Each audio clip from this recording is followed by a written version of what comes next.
तो यूनिट 6 जो है बच्चों जी, ये हमारा बड़ा ही मज़ेदार यूनिट होता है चैप्टर 2 का, क्योंकि इससे पहले के चैप्टर में हम रिकॉर्डिंग करते हैं, क्लासीफाई करते हैं, समराइज़ करते हैं, मतलब जर्नल बना लेते हैं, लेजर बना लेते हैं, सब्सिडरी बुक बना लेते हैं, कैश बुक बना लेते हैं, ट्रायल बैलेंस बना लेते हैं।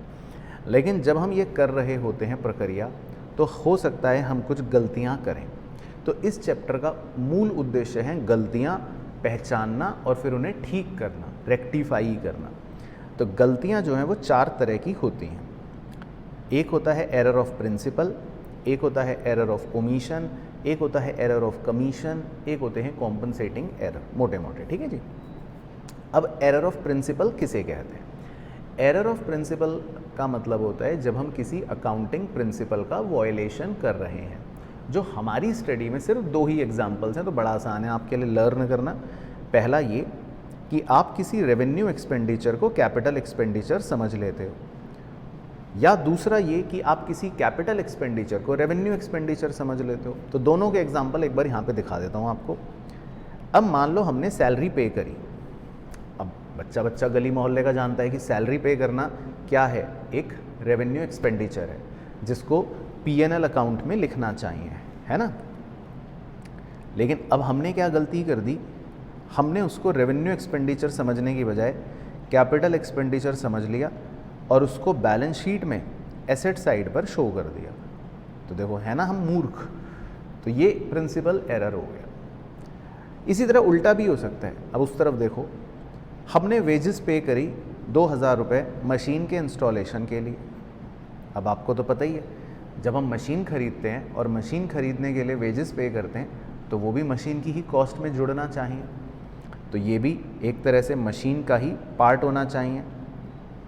लेकिन हमने ये नहीं करा, हम मान लेते हैं मूर्ख हैं या हमने गलती कर दी। तो हमने इसको एक रेवेन्यू एक्सपेंडिचर समझ लिया और हम इसको वेजेस ट्रेडिंग अकाउंट में एज ए एक्सपेंस रिकॉर्ड कर रहे हैं। तो इसका मतलब हम मूर्ख हैं। तो ये गलती भी प्रिंसिपल एरर हो गया। तो 2 तरह के ही प्रिंसिपल एरर्स हैं हमारे लिए, वेरी वेरी सिंपल। RE को CE समझ लेते हैं या CE को RE समझ लेते हैं, तो ये याद रखना है। दूसरा होता है एरर ऑफ ओमिशन, जिसमें आप कुछ भूल जाते हो।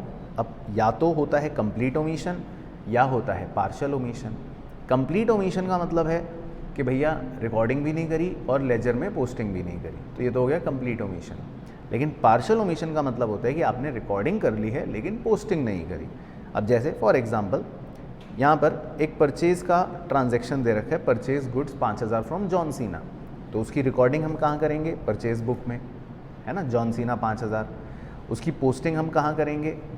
अगर हम देखें तो हम करेंगे परचेज अकाउंट में, तो चलो टोटल करेंगे, लेकिन मेन पोस्टिंग जो करेंगे, ये हटा देता हूँ, मेन पोस्टिंग हम कहाँ करेंगे? जॉन सीना के अकाउंट में। और फिर उसके बाद हम ट्रायल बैलेंस बनाएंगे। तो अब अगर देखो, मैंने ना ही रिकॉर्डिंग करी ना ही पोस्टिंग करी, तो ये हो गया कंप्लीट ओमिशन। लेकिन अगर मान लो मैंने रिकॉर्डिंग तो कर ली, यानी परचेज बुक में तो रिकॉर्ड कर लिया, लेकिन जॉन सीना के अकाउंट में पोस्ट नहीं करा, तो ये हो गया पार्शियल ओमिशन। तो पार्शियल ओमिशन मतलब रिकॉर्ड कर लिया, पोस्ट नहीं करा। कंप्लीट ओमिशन मतलब रिकॉर्ड भी नहीं करा तो पोस्ट भी नहीं करा, ये मतलब होता है। तीसरे होते हैं जी एरर ऑफ कमीशन। वो बहुत सारे हो सकते हैं, जैसे रिकॉर्डिंग का error, goods purchase from Sallu, लेकिन आपने रिकॉर्ड कर लिया SR के डेबिट टू सेल, तो भैया रिकॉर्डिंग ही गलत कर दी। दूसरे होते हैं कास्टिंग एरर। कास्टिंग मतलब टोटल गलत करना। तो 10,000 प्लस 5,000 प्लस 2,000 आपने लिख दिया 20,000, ये ओवर कास्टिंग हो गई। 10,000 प्लस 6,000 प्लस 1,000 आपने लिख दिया 14,000, तो ये अंडर कास्टिंग हो गई, तो ये भी भैया गलती हो गई। एरर इन कैरिंग फॉरवर्ड, आपका बैलेंस था 12,098, अगले पेज पर आपने लिख दिया 12,089, तो भैया कैरी फॉरवर्ड की गलती हो गई। 14 है पोस्टिंग की गलती। ये तो बहुत घातक होती है कि भाई परचेज गुड्स फ्रॉम जॉन सीना, अब उसकी एंट्री मतलब आप उसकी पोस्टिंग कैसे गलत कर सकते हो? या तो पता चला SRK के अकाउंट में कर दिया, रॉन्ग अकाउंट में कर दिया, या पता चला जॉन सीना के अकाउंट में गलत अमाउंट कर दिया, 50,000 लिख दिया, या जॉन सीना के अकाउंट में आपने डेबिट साइड पे रॉन्ग साइड पे पोस्ट कर दिया। तो पोस्टिंग की गलती तो देखो अलग अलग अलग तरह की भी हो सकती है। तो गलती कुछ भी हो सकती है, कुछ भी, एटसेट्रा एटसेट्रा एटसेट्रा। चौथे होते हैं कॉम्पनसेटिंग एरर्स। वो बड़े ही क्लासिक होते हैं। कॉम्पनसेटिंग एरर्स में क्या होता है कि आपने दो गलतियां कर रखी हैं, एक गलती दूसरी गलती को नलीफाई कर देगी और ट्रायल बैलेंस टैली हो जाएगा। जैसे बहुत सिंपल एग्जांपल है, मैंने गुड्स परचेज करे SRK से और गुड्स सोल्ड करे जॉन सीना को। अब SRK को मुझे क्रेडिट करना था लेकिन मैंने डेबिट कर दिया, ये एक गलती हो गई। जॉन सीना को मुझे डेबिट करना था पर मैंने क्रेडिट कर दिया, ये दूसरी गलती हो गई। तो मेरे दो गलतियां हो गई, SRK में भी गलती, जॉन सीना में भी गलती। लेकिन मज़ेदार बात यह है कि दोनों गलतियों का नेट इफेक्ट ऐसा रहेगा कि मेरा ट्रायल बैलेंस फिर भी देखो टैली कर रहा है। तो इसका मतलब ये होता है कि जो हमारी गलतियां हैं कॉम्पनसेटिंग एरर्स, वो ऐसी होती हैं, दो गलतियां जो एक दूसरे के इफेक्ट को नलीफाई कर देती हैं और फिर हमारा जो ट्रायल बैलेंस है फिर भी टैली रहता है। तो ये चार तरह की पहले तो गलतियां आपको याद रखनी है। अब इसी पर एक छोटा ट्रू फॉल्स के अंदर क्वेश्चन पूछ लेता है कि कौन सी गलती से ट्रायल बैलेंस अफेक्ट होगा। तो आपको सिंपल याद रखने हैं कि भाई जैसे मान लो हम कॉम्पनसेटिंग एरर कर रहे हैं तो ट्रायल बैलेंस टैली करते हैं। इसी तरह प्रिंसिपल एरर के टाइम पर भी ट्रायल बैलेंस टैली कर जाएगा, कंप्लीट ओमिशन के टाइम पर भी ट्रायल बैलेंस टैली कर जाएगा। लेकिन पार्शियल ओमिशन अगर हम करेंगे तो नहीं करेगा टैली, या आपने गलत साइड पर पोस्ट कर दिया तो भी नहीं करेगा टैली क्योंकि रॉन्ग हो गई साइड। आपने किसी रॉन्ग अकाउंट में अगर पोस्ट कर दिया तो टैली कर जाएगा क्योंकि उसमें सिर्फ नाम चेंज हुआ है, बाकी इफेक्ट डेबिट क्रेडिट का सेम रहा है। लेकिन अगर आप गलत अमाउंट पोस्ट कर दोगे तो फिर ट्रायल बैलेंस नहीं करेगा टैली। बाकी रिकॉर्डिंग एरर करते हैं जब हम तो भी ट्रायल बैलेंस टैली कर जाते हैं, क्योंकि कुछ एरर्स होते हैं टू साइडेड एरर्स जिनमें ट्रायल बैलेंस टैली करता रहेगा, लेकिन कुछ होते हैं वन साइडेड एरर्स जिसमें ट्रायल बैलेंस टैली नहीं करता है। तो कुछ में करता है कुछ में नहीं करता, बेसिकली ये हमें ध्यान रखना है। अच्छा, अब जो मेन चीज़ हमारे एग्ज़ाम के लिए इम्पोर्टेंट है और जो एग्ज़ाम में आएगी बस उस पर फोकस करते हैं, वो है कि रेक्टिफिकेशन हम कब करते हैं, है ना, उसकी स्टेज क्या होती है। तो देखो 3 स्टेजेस होती हैं। पहली स्टेज वैसे एग्ज़ाम के लिए इररेलेवेंट है तो आप इस पर बिल्कुल भी चाहें फोकस मत करना। पहली स्टेज जो होती है कि ट्रायल बैलेंस बनाने से पहले हमें एरर पता लगता है, ठीक है। तो इसमें हम कोई जर्नल एंट्री भी नहीं करते, इसमें हम ना एक स्टेटमेंट लिख देते हैं, तो इसीलिए ये वैसे एग्ज़ाम के लिए बेकार है। लेकिन हाँ, इससे कॉन्सेप्ट आप बिल्ड कर सकते हो समझने के लिए गलती को, बस उतना काम कर सकते हो। लेकिन जो स्टेज 2 होता है उसमें हमारे को गलती ट्रायल बैलेंस बनाने के बाद पता चलती है। अब देखो यहाँ पर बहुत इंपॉर्टेंट है बात, क्योंकि इसमें हमें जर्नल एंट्री करनी पड़ती है। 2 साइडेड एरर है तो भी जर्नल एंट्री करनी पड़ती है, 1 साइडेड एरर है तो भी जर्नल एंट्री करनी पड़ती है, और उसमें फिर सस्पेंस अकाउंट भी यूज़ करना पड़ेगा। और स्टेज 3 जो बहुत ही ज़्यादा इंपॉर्टेंट है, उसमें हमें गलती पता चलती है अगले साल नेक्स्ट अकाउंटिंग पीरियड में। और जब हमें गलती अगले साल पता चलेगी तो हमें उसमें एक चीज़ का ये ध्यान रखना है कि जब हम अपनी जर्नल एंट्री करेंगे तो किसी भी नॉमिनल नेचर के अकाउंट को हमें फिर उसके नाम से नहीं लिखना, उसको रिप्लेस करके P&L एडजस्टमेंट अकाउंट लिखना है, जो अभी आपको दिखाऊंगा, है ना। तो ये 3 बातें इसमें याद रखनी है। बाकी कोशिश ये करनी है कॉन्सेप्चुअली कि सस्पेंस अकाउंट जब अगर बनाने को बोले क्वेश्चन, या P&L एडजस्टमेंट अकाउंट अगर बनाने को बोले क्वेश्चन, तो आप इसके बैलेंसेस को पार्टनर या प्रोप्राइटर की कैपिटल अकाउंट में लास्ट में ट्रांसफ़र ज़रूर कर दो, तो उससे थोड़ा सा मतलब और आपका आंसर सही हो जाता है ना। तो देखो हमने बहुत सारे एग्जाम्पल करे थे, जैसे मान लो हम पहले स्टेज 1 की ही बात करें। अब इसमें क्या होता है, गलती तो देखो कुछ भी हो सकती है, लेकिन हम इसमें जर्नल एंट्री नहीं करते, इसमें हम स्टेटमेंट लिखते हैं। अब टोटल परचेज बुक का अंडरकास्ट करा, है ना, हमने परचेज बुक का टोटल कम लिख रखा है, तो अब हमें 1000 रुपये और लिखने पड़ेंगे। तो बेसिकली हम क्या कर देंगे, एक स्टेटमेंट लिख देते हैं under casting of purchase book 1000 रुपये, इस तरह से। तो ये एग्जाम के लिए कोई खास रेलिवेंट नहीं है, बट हाँ गलती समझने के लिए ठीक है कि भाई हो रहा है। इसी तरह मान लो एग्जाम्पल 2 कि 1000 रुपये का डेप्रीसिएशन था, जो हम डेप्रीसिएशन अकाउंट में देखो पोस्ट करना भूल गए, तो अब हमें करना पड़ेगा।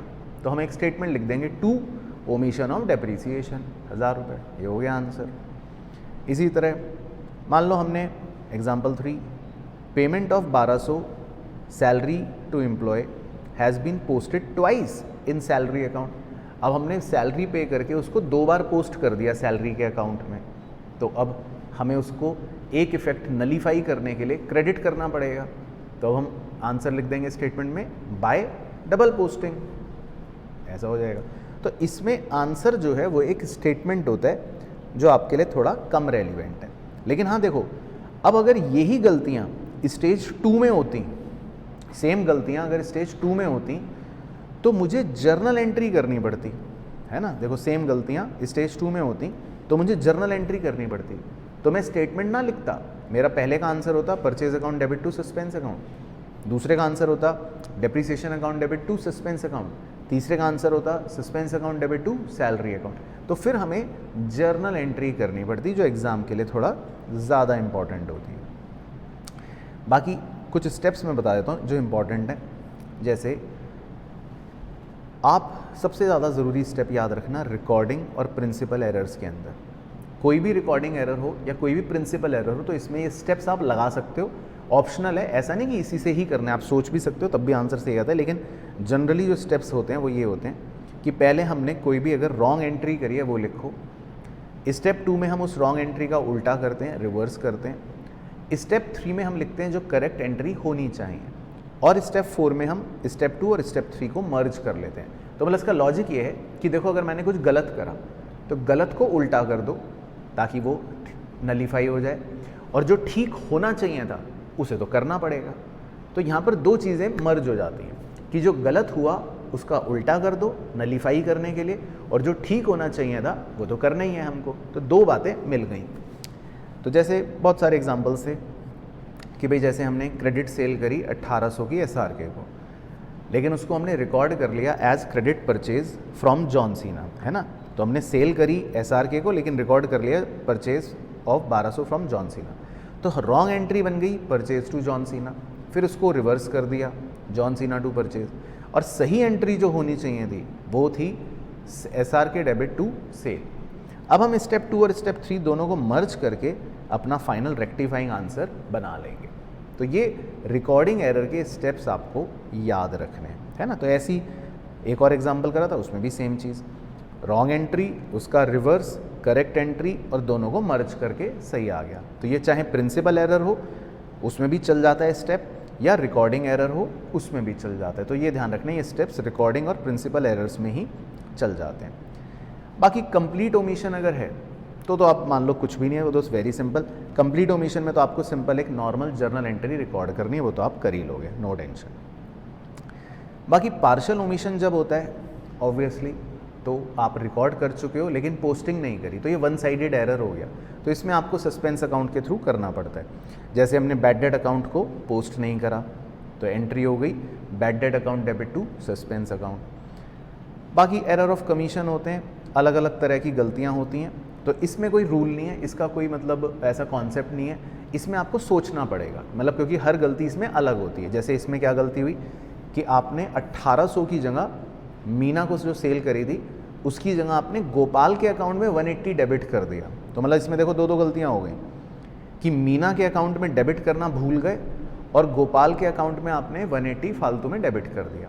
तो हमको दो चीज़ें करनी पड़ेंगी, गोपाल को क्रेडिट करना पड़ेगा 180 से, मीना को डेबिट करना पड़ेगा 1800 से, और जो बैलेंस बच गया वो सस्पेंस अकाउंट में लिखना पड़ेगा। तो ये मतलब कमीशन एरर्स होते हैं जिसमें जनरली आप कोई पोस्टिंग की गलती कर देते हो, है ना। इसमें भी देखो पोस्टिंग की गलती कर दी, मोहन को 3000 डेबिट करना था, उसकी जगह सोहन को 300 रुपये आपने क्रेडिट कर दिया, तो ये भी एक पोस्टिंग की एरर ऑफ कमीशन वाली गलती हो गई। बाकी लास्ट कॉन्सेप्ट आप देखो stage 3, very very important. Stage 3 के कॉन्सेप्ट में ये है कि सेम गलतियाँ जो चाहे स्टेज 1 हो चाहे स्टेज 2 हो उसमें अगर कर रहे थे सॉल्व तो हम अपना नॉर्मल एंट्री कर रहे थे, लेकिन अब इसमें देखना सेम गलती ली मैंने जो हमने केस 2 में एंट्री लिखी थी depreciation account debit to suspense account, लेकिन डेप्रीसिएशन एक नॉमिनल नेचर का अकाउंट है ना। तो हम उसको रिप्लेस कर देंगे और उसकी जगह हमारा जो शब्द आएगा वो याद रखना है P&L एडजस्टमेंट अकाउंट। तो नॉमिनल नेचर के अकाउंट को रिप्लेस करके आपको लिखना है P&L एडजस्टमेंट अकाउंट। इसी तरह देखो किसी भी नॉमिनल नेचर के अकाउंट को रिप्लेस करना है। अब जैसे हमने एग्जाम्पल 2 करा था, अब इसमें कस्टमर के अकाउंट में हम डेबिट करना भूल गए, तो एक एंट्री बन रही है suspense account debit to customer, है ना, मतलब गलत कर दिया था। अब इसमें कोई नॉमिनल नेचर का अकाउंट नहीं है, कस्टमर अकाउंट एक पर्सनल अकाउंट है, सस्पेंस अकाउंट का कोई नेचर होता नहीं है, तो हमें कुछ नहीं करना, no tension, as it is छोड़ देंगे। लेकिन आप देखो एग्जाम्पल 3, अब ये एक रिकॉर्डिंग एरर था, ठीक है, तो हमने स्टेप्स लगाए और अपना आंसर बनाया। तो लास्ट में देखो आंसर वैसे क्या निकल रहा है, अभी ध्यान से सुनना, आंसर देखो निकल रहा है सोनू debit to purchase to sale. लेकिन हम ये लिख नहीं सकते क्योंकि इसमें परचेज भी नॉमिनल है, सेल्स भी नॉमिनल है।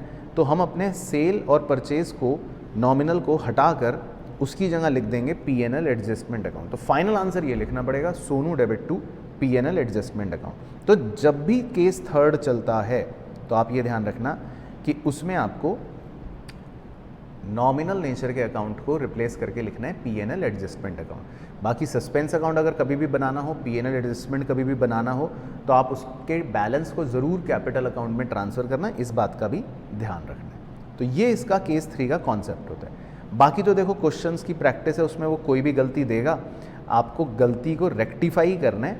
अब वो चाहे स्टेज 3 में दे या चाहे आपको स्टेज 2 में दे, कॉन्सेप्ट सेम रहेगा। बस फ़र्क ये है कि स्टेज 2 में आप जो एंट्री करोगे, स्टेज 3 में उसी एंट्री के अंदर नॉमिनल अकाउंट को रिप्लेस करके आपको P&L एडजस्टमेंट लिखना पड़ेगा। तो मतलब इन टोटलिटी ये इसका कंप्लीट कॉन्सेप्ट है।